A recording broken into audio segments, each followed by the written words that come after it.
한국에 와서 보니까 알겠어요. 이러니까 중국하고 일본은 안 되는 거네요. 여기 한국에 막 도착한 예일대 동아시아학과 학생이 있습니다.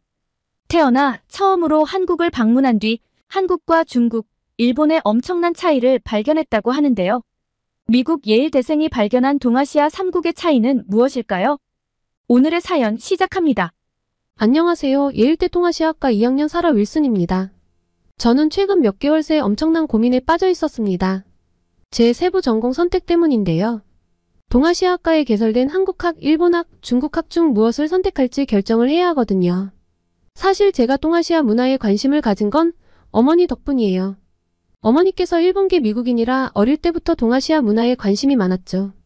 집에서 일본 음식도 자주 먹고 할머니께 일본의 전래동화도 들으며 자랐습니다.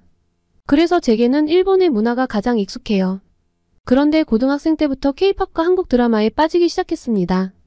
BTS, 블랙핑크 음악을 들으며 춤도 따라 추고 노래도 부르고 또 친구들과 함께 넷플릭스로 각종 한국 드라마를 보며 한국에 푹 빠지게 됐어요. 그러면서 조금씩 한국어 공부도 해봤는데 이게 절 결정적으로 한국에 반하게 만든 계기가 됐습니다. 정말 신기하고 재미있는 언어더라고요. 예일대는 학부와 대학원생 모두 의무적으로 언어 강좌를 3학기 이상 들어야 하는데요. 한국어 강좌가 너무 인기가 많아서 경쟁이 치열했습니다. 들어보니까 6년 새 수강생 수가 2배나 늘었대요. 스페인어, 프랑스어, 중국어, 영어, 수화에 이어 5번째로 인기 있는 언어 강좌이니 말 다 했죠 뭐.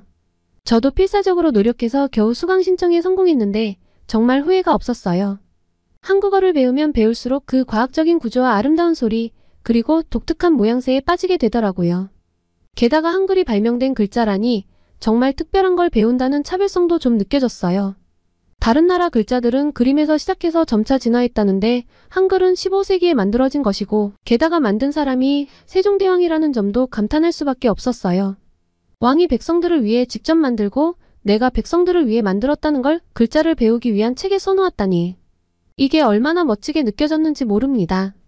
그리고 배우면 배울수록 영어보다 더 매력이 있는 게 한글은 소리를 정확하게 표현할 수 있더라고요. 영어는 철자와 발음이 다른 경우가 많잖아요. 그런데 한글은 보이는 대로 읽으면 돼요. 외국어를 한글로 표기하기도 쉽고요. 그래서 K-팝 가사를 배우기도 훨씬 쉬워요. 뜻을 다 몰라도 일단 읽을 수 있으니 사전 찾기도 좋고요. 그래서 저희끼리는 친구들 이름을 한글로 쓰기가 유행입니다. 덕분에 아직 유창하진 않지만 기본적인 대화는 할 수 있을 정도는 되었습니다. 그리고 저는 자연스레 제 세부 전공을 한국학으로 선택해서 한국을 좀 깊게 파고들고 대학원도 한국과 관련된 연구를 하고 싶었어요. 단순히 한국에 대한 관심만으로 결정한 일은 아니에요. 예일대에서 지역학 전공으로 개설되지 않은 나라의 언어 수강생이 급증한 것은 굉장히 이례적인 일이고 이런 일들이 계기가 되어 한국학 전공이 작년에 개설된 거거든요. 그리고 미국의 하버드, 컬럼비아, 스탠퍼드 대학 같은 명문대에서 한국학과가 이미 개설이 되었고 인기가 좋아 다른 대학들에서도 한국학 전공이 늘어날 것이 기정사실화되었고요. 앞으로 전망이 정말 좋다고 느껴졌죠. 이런 점들 때문에 저는 한국학을 전공하고 싶었는데 문제가 생겼습니다. 부모님, 특히 어머니가 반대하시는 거예요. 사라, 한국학은 너무 위험해. 일시적인 유행일 뿐이야. 차라리 일본학을 해라. 이렇게 말씀하시더라고요. 어머니 말씀도 이해가 갑니다. 예일대가 1701년에 설립됐는데 무려 323년 만에 한국학 전공이 생긴 것이고 역사가 짧으니까요. 일본학이나 중국학은 오랜 역사가 있고 안정적이니 어머니의 말씀도 일리가 있다고 생각이 됐습니다. 그래서 요새 이것 때문에 매번 식사 시간마다 언쟁이 좀 오고 갔는데요.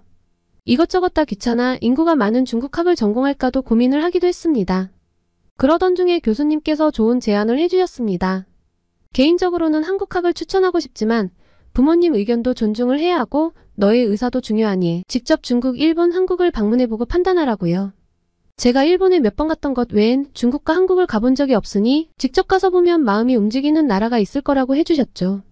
부모님께 말씀드렸더니 처음엔 반대하셨지만 결국 동의해 주셨어요. 내가 그렇게 하고 싶다면 한번 다녀와봐. 하지만 객관적으로 판단해야 해. 그래서 저는 중국, 일본, 한국 순으로 차례로 방문하기로 했어요. 각 나라를 2주씩 체험해보고 학교 친구들의 도움으로 그 나라 대학교 친구들도 소개받아 만나서 이야기도 나눠보기로 했죠. 중국에서는 친구의 추천으로 심천이라는 도시를 방문했어요. 수도를 안 간 이유는 화웨이, 텐센트 같은 중국 글로벌 IT 대기업 본사들이 위치해 있고 세계 물류량 4위의 대도시 경제 특구인 만큼 중국의 발전 가능성을 보기엔 더 좋을 것 같아서였습니다.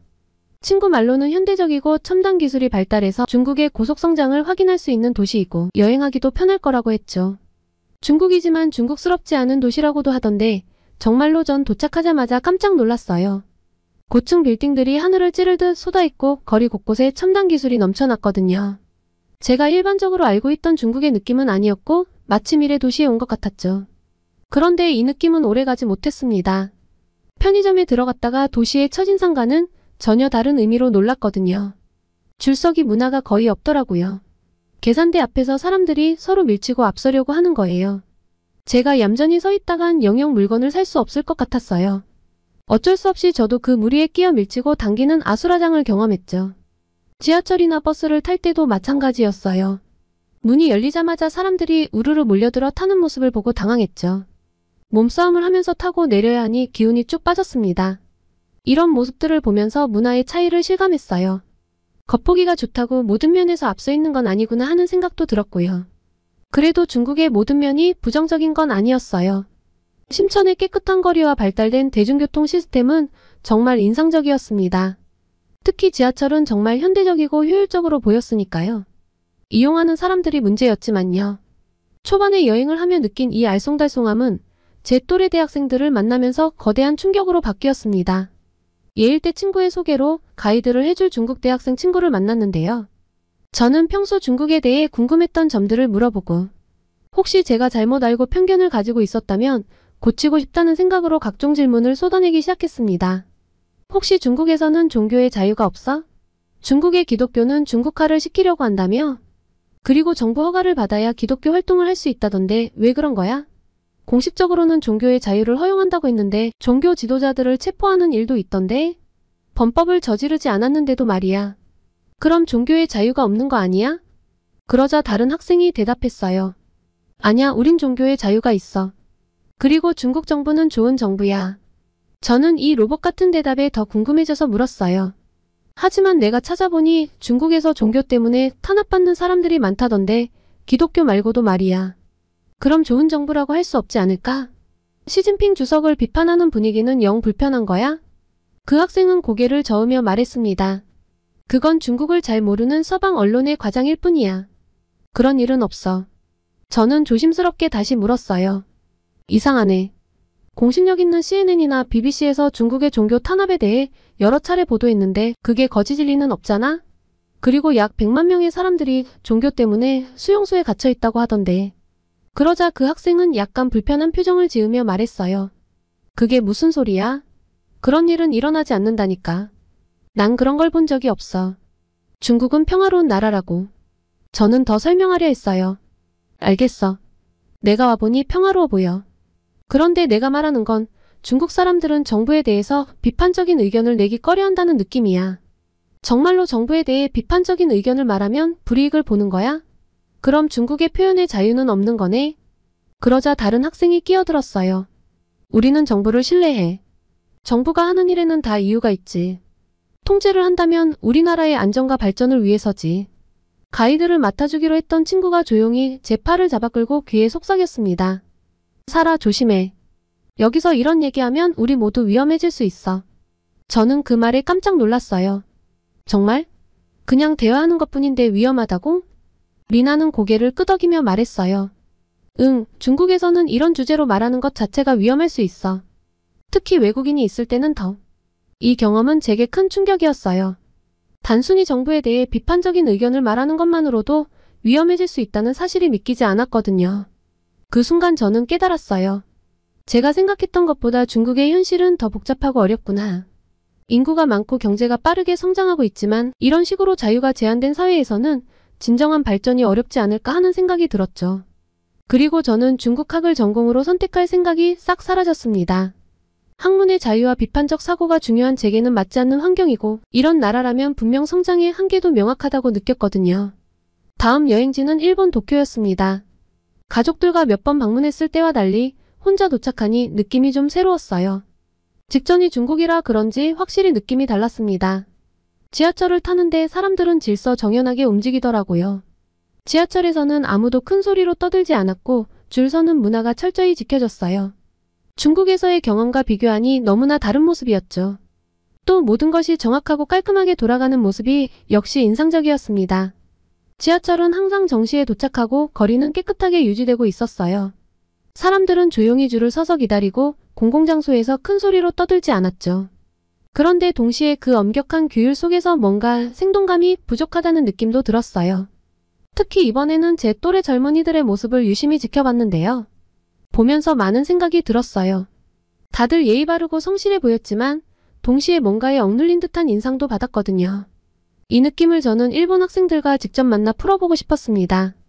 예일대의 일본인 친구를 통해 도쿄대 학생들과 만났죠. 도쿄대 캠퍼스는 정말 아름다웠어요. 현대적인 건물들 사이로 고풍스러운 건축물들이 어우러져 있었죠. 학생들과 만나 이야기를 나누면서 일본 사회에 대해 더 깊이 이해하게 됐어요. 한 학생이 말하길 일본 경제가 예전 같지 않아. 좋은 직장을 구하기가 너무 어려워. 다른 학생은 이렇게 덧붙였죠. 우리는 항상 주변 눈치를 봐야 해. 튀어나오면 안 되거든. 이 말을 듣고 놀랐어요. 일본이 세계 3위 경제 대국이라고 알고 있었는데 젊은이들의 현실은 달랐거든요. 한 학생이 설명해 주었어요. 1990년대 초반만 해도 일본 기업들이 세계 탑 50개 기업 중 36개를 차지했대. 하지만 지금은 한 곳도 없지. 더 충격적인 건 젊은 세대의 저축률이었어요. 20대의 40% 이상, 30대의 30% 이상이 저축률이 0%래. 한 달 벌어 한 달 쓰는 거지. 이 말을 들으니 일본의 잃어버린 30년이란 말이 실감났어요. 연구 분야에서도 문제가 있다고 해요. 1990년대 초만 해도 일본의 연구 논문 수준이 세계 3위였는데 지금은 10위권 밖으로 밀려났어. 박사 학위자 수도 선진국 중 가장 적고. 이런 이야기를 들으면서 일본 사회의 엄격한 규율과 동조, 압력이 젊은이들에게 어떤 영향을 미치고 있는지 생각하게 됐어요. 또 질서와 효율은 좋지만 그것이 개인의 자유와 창의성을 억누르는 건 아닐까 하는 의문이 들었죠. 그러다 보니 빠른 변화를 쫓아가지 못하고 정체된 느낌이 들 수밖에 없지 않나 싶었거든요. 한 학생이 말했어요. 사실 우리는 큰 도전 없이 살아가. 매달 월급 받는 직장에 들어가서 은퇴할 때까지 일하는 게 대부분의 목표지. 나는 대기업에 취직해서 안정적으로 살고 싶어. 이 말을 듣고 일본의 미래가 불투명하게 느껴졌습니다. 어느 나라든 현재 일본이 겪고 있는 경제적, 사회적 문제를 가지고 있을 수 있는데 그걸 뚫고 나갈 젊은 세대의 에너지가 느껴지지 않아 미래가 불확실해 보이더라고요. 그리고 마지막 일정은 제가 가장 기대한 한국이었습니다. 우선 도착하자마자 느낀 건 역동성이었어요. 인천공항부터 서울로 향하는 길, 그리고 명동 거리를 걸으면서 제가 상상했던 한국의 모습과는 조금 달라 놀랐죠. 드라마나 영화에서보다 더 활기찬 느낌이더라고요. 그런데 참 이상한 게 바삐 움직이는 사람들의 얼굴은 대부분 무표정했습니다. 지하철에서 사람들은 무표정한 얼굴로 스마트폰만 보며 빠르게 움직이고 있었어요. TV에서 본 것처럼 서로 웃으며 대화를 나누는 모습은 찾아보기 힘들었죠. 한국 드라마에서 본 정감 있는 한국인들은 어디 간 걸까? 하는 의문이 들었어요. 거리를 걸으면서도 비슷한 느낌을 받았어요. 모두들 바쁘게 어딘가를 향해 걸어가고 있었죠. 누군가에게 길을 물어볼까 생각했지만 다들 너무 바빠 보여서 선뜻 말을 걸기가 어려웠습니다. 카페에 들어가 잠시 쉬어가기로 했어요. 창밖을 보며 생각에 잠겼죠. 내가 한국에 대해 너무 로맨틱한 환상을 가지고 있었나? 실제 한국의 일상은 이렇게 바쁘고 각자의 삶에 몰두하느라 주변을 돌아보지 못하는 걸까? 혼자 생각에 잠겨있다 보니 어느덧 식사 시간이 되었습니다. 가까운 식당에 들어가서 김치볶음밥을 주문했죠. 미국에서도 한식을 종종 먹어서 김치볶음밥도 좋아하거든요. 현지의 맛을 즐기고 있는데 계란 프라이와 같이 먹으니까 맛이 더 좋은 거예요. 그래서 밥은 한참 남았는데 계란 프라이를 먼저 다 먹어버렸습니다. 추가를 하고 싶은데 어떻게 해야 하는 건지 몰라 두리번 하다가 그냥 포기하고 밥을 계속 먹고 있었는데 정말 갑자기 눈앞에 웬 프라이팬이 등장했습니다. 주방에서 일하던 아주머니께서 막 튀겨낸 계란 프라이를 들고 오셨더라고요. 그리고 제 밥에 턱하니 얹어주시고 돌아가시는 거예요. 이게 뭐지? 돈을 내라는 건가? 강매인가? 당황해서 서투른 한국어와 번역기를 총동원해 저는 더 시키지 않았다는 걸 전달했는데 아주머니께서 그제서야 씩 웃더니 서비스라고 이야기하시더라고요. 그러면서 한국말 잘한다고 엄지손가락을 치켜 세우셨습니다. 아, 이거구나. 겉으로 보기에는 좀 무뚝뚝할 수 있지만 행동은 친절하고 자상하고 배려심이 많은 사람들. 이게 책에서만 보던 정인가? 처음 본 외국인에게 이렇게 따뜻하게 대해주시다니 가슴이 따뜻해져 왔고 제 서툰 한국어에 진심으로 기뻐해 주시는 모습에서 진정한 환대를 느꼈죠. 이날 저녁 한국 가이드를 해주기로 한 지민이를 만났을 때 이 이야기를 하니 그게 바로 한국의 정이야. 라고 하더라고요. 그 순간 제 마음에 뭔가가 쿵하고 와닿았어요. 처음 한국에 도착했을 때 느꼈던 차가운 인상이 얼마나 겉모습일 뿐이었는지 깨달았죠. 한국 사람들은 겉으로 드러나는 걸 잘 안 꾸밀지라도 속으로는 굉장히 따뜻한 사람들인 거예요. 이 경험을 통해 한국인들의 진짜 모습을 조금이나마 알게 된 것 같았습니다. 이제야 제가 왜 한국 문화에 이렇게 끌렸는지 조금은 알 것 같아요. 겉으로 보이는 모습 너머에 있는 이 따뜻함과 인간미, 바로 이것이 제가 찾던 한국의 모습이었던 거예요. 이런 경험을 하니 한국이 더 좋아졌어요. 그런데 한국의 매력은 이뿐만이 아니었습니다. 한국의 밤 문화는 정말 놀라웠어요. 밤 10시가 넘었는데도 거리는 여전히 생기 넘쳤죠. 술집과 카페는 물론이고 길거리 포장마차까지 사람들로 북적거렸어요. 일본에서는 이 시간이면 거의 모든 가게가 문을 닫는데 말이에요. 게다가 정말 잠들지 않는 도시 그 자체더라고요. 지민이의 자취방에 가서 한참 이야기를 나누는데 치킨 이야기가 나왔거든요. 내일 먹어야겠어 라고 하니 지민이가 뭘 내일까지 기다려. 지금 치킨 먹을래? 라고 묻더군요. 저는 이 시간에 어디서 치킨을 사? 라고 물었는데 그러자 지민이가 웃으면서 배달시키면 돼. 라고 말하더라고요. 한국 드라마에서 보긴 했는데 이 시간에 배달이 된다고? 정말 신기했어요. 지민이가 스마트폰으로 몇 번 터치하더니 30분도 안 돼서 따끈따끈한 치킨이 우리 앞에 나타났어요. 그것도 밤 11시가 다 되어가는 시간에요. 저는 놀라서 와 이렇게 늦은 시간에도 배달이 돼? 라고 물었죠. 지민이가 씩 웃으며 응, 한국에선 거의 모든 걸 배달시킬 수 있어. 치킨은 기본이고 족발, 보쌈, 심지어 편의점 물건까지도 배달해. 라고 설명해줬어요. 더 놀라운 건 배달 속도였어요. 어떻게 이렇게 빨리 와? 라고 물었더니 지민이가 우리나라 배달은 세계에서 제일 빠르대. 그래서 빨리빨리 문화라고도 불러. 라고 알려줬습니다. 따뜻한 정이 있는데 굉장한 생동감이 있는 나라. 뭔가 안 어울리는 듯하지만 어울리는 느낌이라 한국에 대한 호기심이 더 커졌습니다. 그리고 지민이와 함께 대학 캠퍼스를 구경했는데요. 도서관에서 공부하는 학생들의 모습이 인상적이었죠. 한국 학생들은 정말 열심히 공부하는구나. 라고 말했더니 지민이가 웃으면서 대답했어요. 그래, 경쟁이 심해서 어쩔 수 없어. 근데 놀 땐 또 엄청 놀아. 우리 친구들이랑 저녁에 노래방 갈 건데 같이 갈래? 저녁이 되자 지민이의 친구들과 만났어요. 다들 반갑게 인사해 주었고 영어로 저를 환영해 주었죠. 도서관에서 진지하게 공부하던 모습과는 달리 지금은 활기찬 에너지로 가득 차 있었어요. 함께 코인 노래방으로 향했는데 가는 길에 친구들이 서로 농담을 주고받으며 웃고 떠드는 모습이 정말 인상적이었어요. 아까 도서관에서 본 모습과는 180도 다른 모습이었거든요. 노래방에 들어가자 모두가 신나게 노래를 부르고 춤을 추기 시작했어요. 한국어가 서투른 저를 위해 영어 노래도 골라주고 K-팝 춤도 가르쳐 주었죠. 처음엔 어색했지만 곧 저도 모르게 그 열정적인 분위기에 휩싸여 함께 즐기고 있었어요. 2시간이 순식간에 지나갔어요. 나오면서 지민이의 친구 중 한 명이 말하더라고요. 우리는 공부할 땐 열심히 하고 놀 땐 확실히 놀아. 이게 우리의 활력소야. 그 말을 듣고 보니 정말 그런 것 같았어요. 도서관에서 보였던 진지함과 노래방에서의 열정이 조화롭게 느껴졌죠. 한국 학생들의 이런 모습이 정말 멋져 보였어요. 공부와 놀이의 밸런스를 잘 잡으면서도 각각의 온 열정을 다 쏟는 모습이 인상적이었죠. 이런 모습을 보며 이게 한국이 가진 역동성의 비결이구나라는 생각이 들었어요. 열심히 일하고 열심히 즐기는 이 문화가 한국을 계속 앞으로 나아가게 하는 원동력이 아닐까 하는 생각이 들었습니다. 그리고 마지막으로 참가한 고려대학교 학술교류 행사는 제 한국 여행의 진정한 하이라이트였어요. 지민이의 초대로 참석한 이 행사에서 한글에 대한 특별 강연을 들었는데 정말 눈이 휘둥그레지는 경험이었죠. 교수님은 한글의 창제 과정부터 설명해 주셨어요. 한글은 세종대왕이 1443년에 만든 글자예요. 다른 나라 글자들과 달리 한글은 발명된 글자랍니다. 대부분의 글자가 그림에서 시작해 진화한 것과 달리 한글은 처음부터 과학적으로 설계되었죠. 맞아요. 그래서 제가 한글에 푹 빠져버렸죠. 세계에 7,000개가 넘는 언어 중에서 한글만이 유일하게 발명된 문자라는 사실은 한국인들이 정말 자부심을 가질만 하다고 생각해요. 이어서 교수님은 영어 알파벳 A를 예로 들어 설명하셨는데요.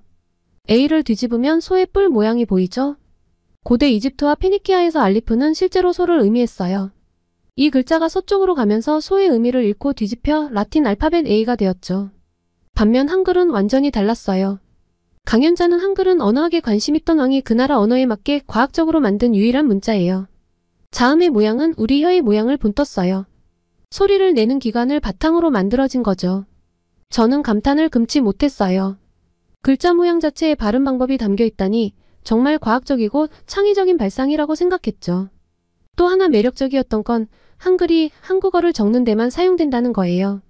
유럽에서는 포르투갈부터 폴란드까지 언어는 여러 번 바뀌어도 모두 라틴 알파벳을 쓰는데 한글은 오직 한국어만을 위한 글자라고 하셨죠. 한글의 실용성에 대한 이야기도 인상적이었어요. 한글은 디지털 사용에도 완벽해요. 예를 들어 영어로 see you tomorrow라고 쓰면 14글자지만 한글로는 내일 바로 3글자면 돼요. 더 줄이면 내일 바로 2글자로도 표현할 수 있죠. 이 예시를 들으며 저는 한글의 효율성에 놀랐어요. 적은 글자로 많은 것을 표현할 수 있다니 정말 대단하다고 생각했죠. 강연 후반부에는 한글과 한국 문화의 세계화에 대한 이야기가 나왔어요. 한글 덕분에 K-팝 가사를 쉽게 따라 부를 수 있고 한국 드라마의 대사도 빨리 익힐 수 있어요. 이게 한류 확산에 큰 역할을 했죠. 맞아요. 저도 그렇고 제 친구들도 그렇고 한국어 강의를 수강한 친구들은 전부 글을 금방 읽어낼 수 있었습니다. 왕이 백성을 사랑해서 만든 언어가 후손들의 문화를 널리 퍼뜨리는데 가장 중요한 역할을 하다니 너무 드라마틱하지 않나요? 교수님은 마지막으로 이렇게 말했어요. 세종대왕이 지금의 한글을 보면 정말 멋진 글자를 만들었구나라고 미소 지을 거예요. 한글의 위대함은 바로 이런 유연성에 있어요. 언어가 변해도 실제 사람들이 내는 소리를 그대로 적을 수 있으니까요. 강연이 끝나고 나서 저는 깊은 감동에 빠졌어요. 한글이 단순한 글자가 아니라 과학과 예술, 그리고 실용성이 완벽하게 조화를 이룬 걸작이라는 걸 깨달았거든요. 지민이에게 말했어요. 한글이 이렇게 대단한 글자인 줄 몰랐어. 정말 놀라워. 이제 한국어를 제대로 배우고 싶은 마음이 더 커졌어. 지민이가 웃으면서 대답했죠. 그래서 우리가 한글날을 국경일로 지정해서 기념하는 거야. 한글은 우리의 자랑이거든. 그리고 제 마음은 이미 결론이 나왔습니다. 한글이라는 뛰어난 도구를 가진 한국은 앞으로 세계 무대에서 계속해서 엄청난 영향을 미칠 수밖에 없고 한국학 전공을 하는 것이 맞다고요. 한국에서의 2주가 눈 깜짝할 사이에 지나가고 집으로 돌아오는 비행기 안에서 저는 이번 여행을 통해 경험한 모든 것들을 되새겨보았습니다. 심장이 빠르게 뛰는 걸 느꼈어요. 이제 부모님께 제 결심을 말씀드려야 한다는 생각에 긴장되더라고요. 집에 도착하자 부모님은 반갑게 맞아주셨어요. 저녁 식사를 하면서 여행 이야기를 나누다가 저는 깊은 숨을 들이쉬고 입을 열었습니다. 엄마, 아빠. 제가 결심한 게 있어요. 부모님의 표정이 긴장되는 게 보였어요. 저는 용기를 내어 말을 이어갔습니다. 한국학을 전공하고 싶어요. 이번 여행을 통해 한국 문화와 한글의 독특함에 완전히 빠져들었거든요. 잠시 침묵이 흘렀어요. 아버지가 먼저 입을 여셨죠. 살아, 내 생각을 들어보고 싶구나. 새 나라를 다녀왔잖아. 어떤 나라가 내 마음을 움직였니? 저는 준비해온 말을 차분히 전했습니다. 중국은 거대하고 영향력 있는 나라예요. 하지만 그곳에서 본 젊은이들의 모습이 왠지 답답해 보였어요. 자유롭게 의견을 표현하지 못하고 있었거든요. 정치 상황과 연관이 있겠죠. 이런 나라는 더 크게 발전하기 어렵다고 느껴졌어요. 일본은 정말 조용하고 질서정연했지만 젊은이들의 미래에 대한 불안감이 느껴졌어요. 제가 만나본 대학교 친구들도 안정만 찾지 도전의식은 느껴지지 않았고요. 숨을 고르고 계속 말했습니다. 반면에 한국은 정말 놀라웠어요. 처음엔 차가워 보였지만 금세 사람들의 따뜻함을 느낄 수 있었죠. 마음이 따뜻한 사람들이에요. 그리고 에너지가 있죠. 밤낮 없이 활기찬 거리, 빠르게 발전하는 기술, 그리고 무엇보다 한글은 정말 특별해요. 과학적이면서도 예술적이고 실용적이면서도 아름다워요. 부모님의 표정이 조금씩 누그러지는 게 보였어요. 저는 계속해서 설명했습니다. 한국은 지금 세계적으로 주목받고 있어요. 노래, 드라마, 그리고 한국 기업들의 성장 이면에 있는 한국의 저력을 봤을 때 이건 단순한 유행이 아니에요. 한국학을 공부하면 이런 글로벌 트렌드를 이해하고 활용할 수 있을 거예요. 그리고 제가 조사한 내용도 덧붙였습니다.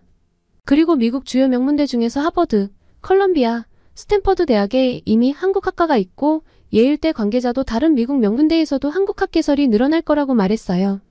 이건 미국 내에서 한국의 입지가 점점 커지고 있다는 뜻이에요.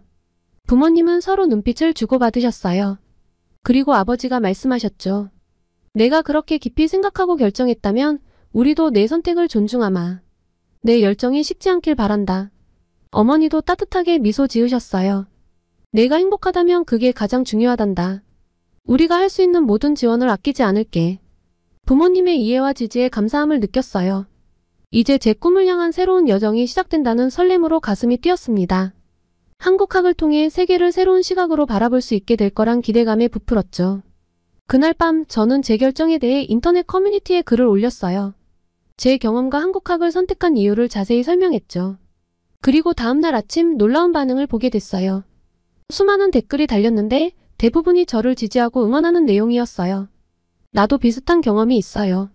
한국학 정말 좋은 선택이에요.